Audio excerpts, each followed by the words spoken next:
Assalamualaikum warahmatullahi wabarakatuh. Perkenalkan, nama saya Fitra Marti, NPM 22111000420. Di sini saya akan mempresentasikan mata kuliah peserta didik usia SD atau MI yang berjudul Teori-teori Perkembangan Kognitif Perspektif Sosial Budaya.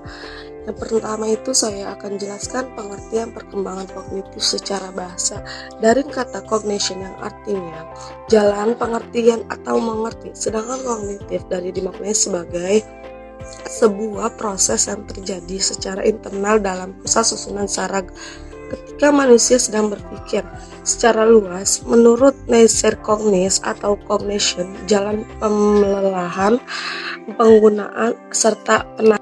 Yang kedua itu yang proses belajar lebih penting dari hasil, persepsi, dan pemahaman. Belajar bertahap, pembelajar harus aktif, berpikir kompleks.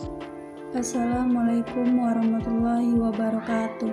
Perkenalkan, nama saya Linda Royani dengan NPM 22111000129. Teori-teori perkembangan kognitif menurut para ahli. Teori perkembangan kognitif Jean Piaget. Teori perkembangan kognitif versi Jean Piaget merupakan teori konstruktivis kognitif yang menjelaskan hasil dari instruksi anak tersebut. A. Tahapan sensori motor terjadi pada anak usia 0-2 tahun. Menurut Piaget, manusia lahir dengan beberapa refleks bawaan untuk mendorong eksplorasinya.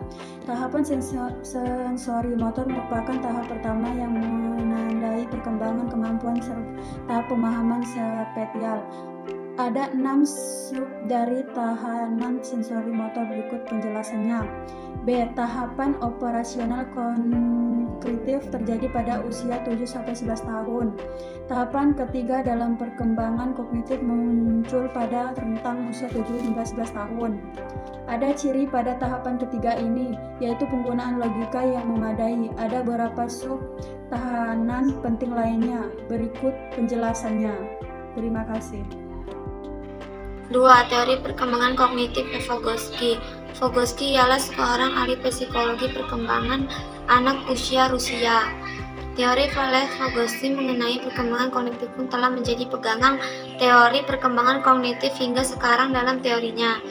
Vygotsky menekankan pentingnya peranan dalam interaksi sosial dalam berbagai tahapan perkembangan kognitif pada anak. Tindakan penelusuran tersebut merupakan Vygotsky berdasarkan pada keyakinan bahwa perkembangan fungsi mental anak diperoleh melalui interaksi sosial, bukan berasal dari individu itu sendiri. A. Kesimpulan.